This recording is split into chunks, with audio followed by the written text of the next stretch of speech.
dari Pramesti, Putri Jayabaya. Jayabaya adalah putra Gendrayana, cucu Yudayana, dan cicit Parikesit. Dengan silsilahnya berhubungan dengan tokoh Mahabharata seperti Abimanyu dan Arjuna. Ia memerintah di kerajaan Malawapati.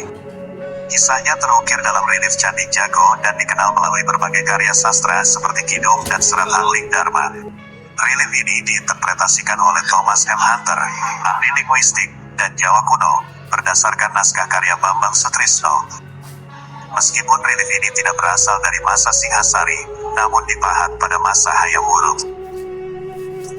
Selain di Candi Jago, ada kepercayaan bahwa kisah Angling Dharma juga terdapat di relief Candi Mirigambar. Namun terdapat keraguan dari beberapa ahli, termasuk N.J. Krom dan Knebel, arkeolog Belanda.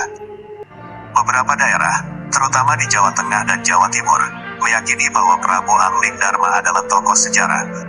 Ada dugaan bahwa makam dan peninggalan Angling Dharma berada di Desa Baleadi, Sukolilo, Kabupaten Pati, Jawa Tengah, dan Desa Kedung Wino, Kecamatan Sukolilo. Di Bojonegoro, terdapat situs melawatan di Desa Wotangare, Kalatidung, yang juga dipercaya sebagai petilasan Angling Dharma.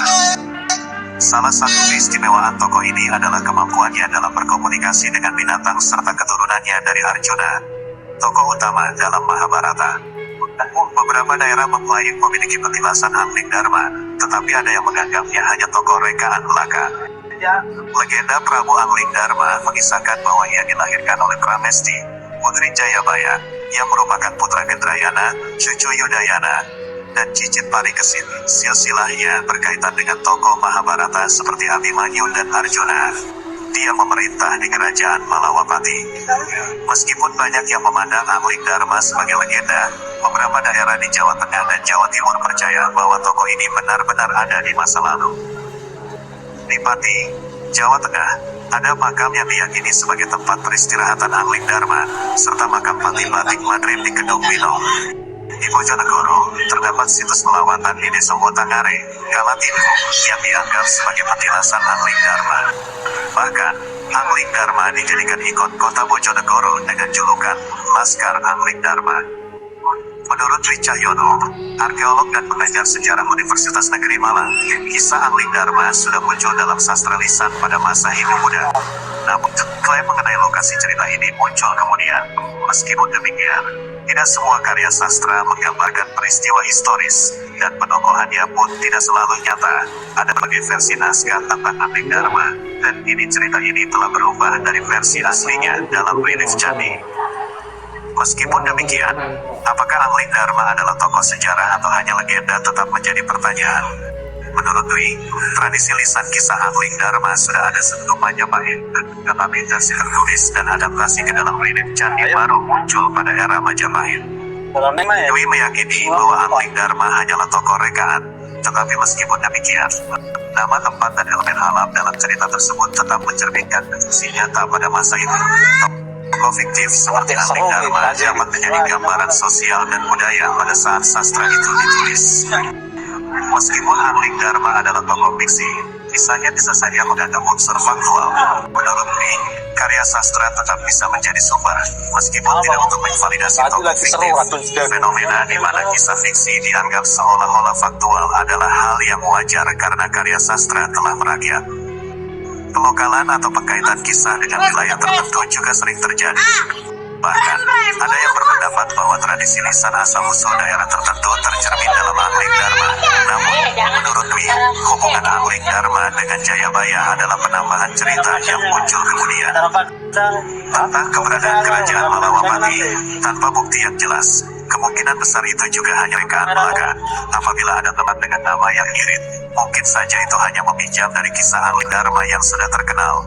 Dalam penelusurannya, Dwi menekankan bahwa meskipun Angling Dharma hanya tokoh rekaan, cerita tersebut tetap memiliki nilai historis dan budaya yang penting bagi masyarakat. Dwi menjelaskan bahwa daya tarik kisah Angling Dharma salah satunya karena keragaman tokohnya, terutama dalam hubungannya dengan cerita binatang. Hal ini terbukti dengan banyaknya relief dinding candi yang menggambarkan cerita binatang, menandakan popularitasnya pada masa lampau. Pesan moral yang terkandung dalam kisah Angling Dharma juga sangat kuat, terutama mengenai kesetiaan dan dharma.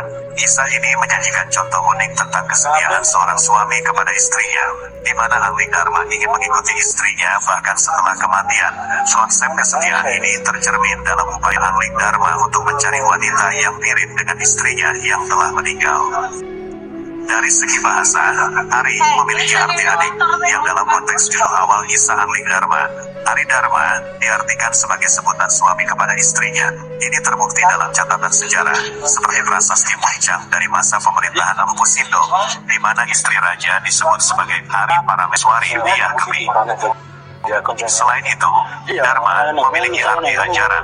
Dalam konteks ini, tokoh Angling Dharma memberikan tuntunan tentang dharma suami kepada istri, termasuk kesetiaan seorang suami kepada pasangannya. Kisah ini bukan hanya tentang satu nama diri, tetapi lebih sebagai simbol dari tuntunan yang diberikan oleh tokoh tersebut. Meskipun kisah ini memiliki latar belakang zaman yang berbeda-beda, nilai-nilai yang terkandung di dalamnya tetap relevan dan mampu melintasi zaman.